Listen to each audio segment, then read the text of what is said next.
రాష్ట్రము విడిపోయింది. ఈ కొత్త సంవత్సరంలో జగన్మోహన్ రెడ్డి గారు అధికారం చేపట్టి ఎలక్షన్ ఇయర్లోకి ఎంటర్ అవుతున్నాము. 5 సంవత్సరాలు పూర్తిగా వస్తుంది.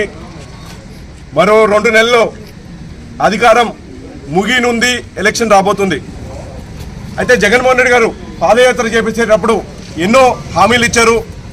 దాదాపు 730 హామీలు ఇచ్చారు. అందులో దాదాపు నెల్లూరుకి 35 హామీలు ఇవ్వడం జరిగింది. కోవూరు నియోజకవర్గాన్ని చూస్తే మన షుగర్ ఫ్యాక్టరీని ఓపెన్ చేస్తా అన్నారు. షుగర్ ఫ్యాక్టరీలో పనిచేస్తున్న ఎంప్లాయీస్ ఏవైతే ఉంటాయో వాళ్ళు బకాయిలు తీస్తానని చెప్పన్నారు. అలానే మన కోసం, మన రైతుల కోసము ప్రత్యేకమైన స్టోరేజ్ యూనిట్స్ పెట్టి అవన్నీ కూడా ఆరబెట్టుకొని వాటికి ధర కల్పిస్తానన్నారు. అలానే ఇఫ్కోసెస్లో పరిశ్రమలు తీసుకొచ్చి ఉపాధి అవకాశాలు పెంచుతానని చెప్పి కోవూరు నియోజకవర్గ ప్రజలందరూ కూడా హామీ ఇవ్వడం జరిగింది. ఇవాళ ఈ హామీలన్నీ కూడా తప్పారు జగన్మోహన్ రెడ్డి గారు అధికారం చేపట్టిన తర్వాత. ఒక్కటంటే ఒక్క హామీ కోవూరు నియోజకవర్గంలో ఇచ్చిన హామీలు నెరవేర్చలేదు.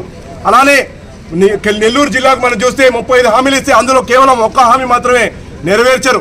దాదాపు 97% హామీలు అన్ని కూడా ఫెయిలియర్గా నిలిచాయి. ఇవాళ జగన్మోహన్ రెడ్డి గారు ఇచ్చిన హామీలు రాష్ట్ర వ్యాప్తంగా చూస్తే 733 హామీల్లో కేవలం 87 హామీలు మాత్రమే నెరవేర్చారు.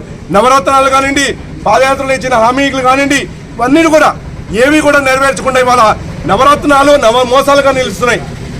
హామీలు ఇచ్చిన నవరత్నాలు ఏవైతే ఉన్నాయో కేవలం 10 నుంచి 20% మాత్రమే వస్తున్నాయి. 80% ప్రజానీకానికి రావట్లేదు. ఇవాళ మనం తిరుగుతున్నప్పుడు, ప్రతి అడుగు ప్రజల కోసం తిరుగుతున్నప్పుడు ప్రజలందరూ అవన్నీ చెబుతున్నారు.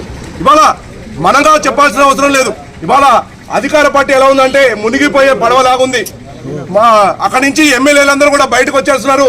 వాళ్ళందరికీ కూడా అర్థమైపోయింది రేపు వైఎస్ఆర్సీపీ ప్రభుత్వాన్ని ఎవరు కూడా ఆదరించే పరిస్థితులు లేవు. జగన్మోహన్ రెడ్డి గారికి ఓట్ల రూపాన వాళ్ళ నిరసన రేపు ప్రజలందరూ కూడా తెలియజేస్తారు.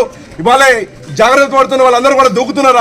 ఆ పార్టీ నుంచి దూకి బయటకు వచ్చేసి వేరే పార్టీలోకి రావడమో, లేకపోతే వాళ్ళందరూ కూడా రాజకీయ సన్యాసం పుచ్చుకోవడానికి అందరూ కూడా సిద్ధంగా ఉన్నారు. ఇంకా 60 రోజుల కాలం ఉందా, చూద్దాం ఎంతమంది బయటకు వస్తారో, ఎంతమంది ఏమి ఇవ్వబోతున్నారు. ఇవాళ ప్రజాప్రతినిధులు ఎవరున్నారు వాళ్ళందరికీ మీకు ఛాలెంజ్ చేస్తున్నా.